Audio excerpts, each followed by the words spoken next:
అందరికీ ప్రైజ్లాడండి. నా పేరు శ్యామ్ కుమార్, మా వైఫ్ పేరు వనిత. మేము జూన్ నెలలో మా వైఫ్ కన్సీవ్ అయిందండి. సో కన్సీవ్ అయినప్పుడు బ్లడ్ టెస్ట్లకు అని వెళ్ళాము. బ్లడ్ టెస్ట్లకు వెళ్తే సిబిపి వచ్చేసి 5.5 ఉందండి. ప్లేట్లెట్ కౌంట్ 27,000 ఉన్నాయండి. సో ప్లేట్లెట్లకు ఎందుకు ఇంత తక్కువ ఉన్నాయని చెప్పి 1 డే అడ్మిట్ చేసుకున్నారు.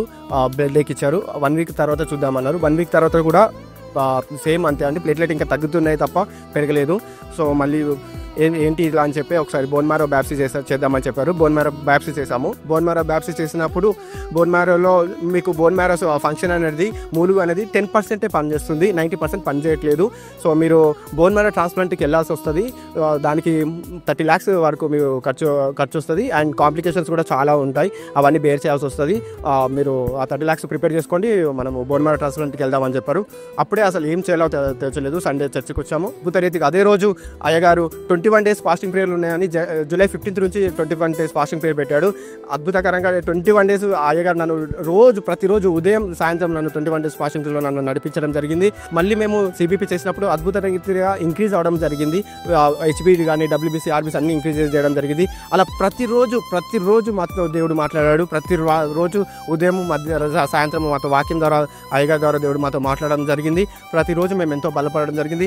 ఏ రోజు కుంగిపోకుండా, ఏ రోజు కూడా మేము మళ్ళీ హాస్పిటలైజ్ అవ్వకుండా దేవుడు మమ్మల్ని ఇప్పటిదాకా కాపాడాడు. మళ్ళీ 3 months తర్వాత మేము మళ్ళీ బోన్ మ్యారో బ్యాప్సీ కోసం వచ్చాము. బోన్ మ్యారో బ్యాప్సీ మండే రోజు చేయాలి. సండే వచ్చి అయ్యగారితో ప్రే చేసుకోవడం జరిగింది.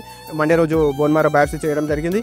ఆ బోన్ మ్యారో బ్యాప్సీలో ప్రతిదీ ఏదైతే రెడ్యూస్ అయ్యి ఏదైతే అసలు పని చేయకుంటుందో ప్రతిదీ నార్మల్ వచ్చి, ప్రతిదీ అడిక్వెన్సీ రిపోర్ట్ వచ్చింది, ప్రతిదీ నార్మల్ రిపోర్ట్ రావడం జరిగింది. అంత గొప్ప అద్భుతంగా డాక్టరే ఆశ్చర్యపోయే కార్యాలు. డాక్టర్ అన్నాడు ఈ మెడిసిన్ తోటి 5% పెరుగుతుందేమో, దాని తర్వాత ఒకవేళ పెరగకపోతే మళ్ళీ మనం బోన్ మ్యారో ట్రాన్స్ప్లాంట్కి వెళ్ళాల్సిందే, ఒకవేళ పెరిగితే మాత్రం మన మెడిసిన్తో ఓన్లీ 5% పెరిగే ఛాన్స్ ఉందన్నాడు.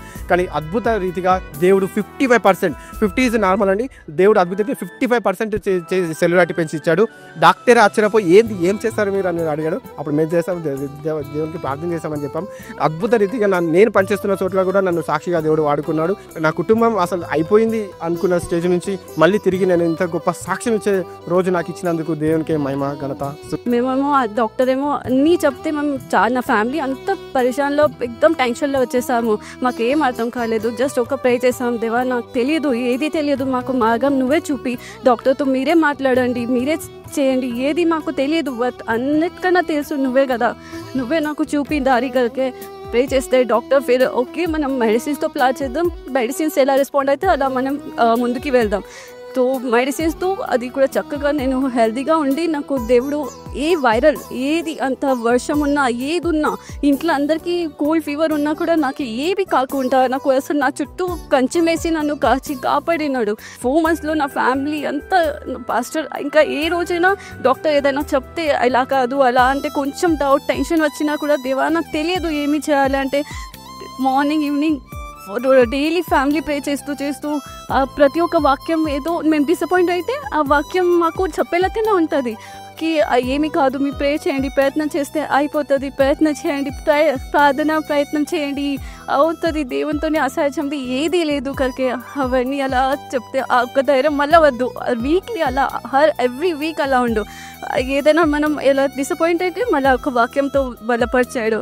అది సీరియస్లీ పాస్టర్ అంకుల్, పాస్టర్ మా ఇద్దరు ప్రేయర్లో మేము ఎంతగా స్ట్రాంగ్గా అయినాం. అండ్ ఇప్పుడు మాకు ప్రేయర్ అంటే ముందుకు అంతగా రాకపోదు, ఇప్పుడైతే క్లియర్గా వచ్చు, ఎలా అడగాలి, ఎలాగా అడిగి తీసుకోవాలి అది మాకు తెలిసింది. Thank you so much.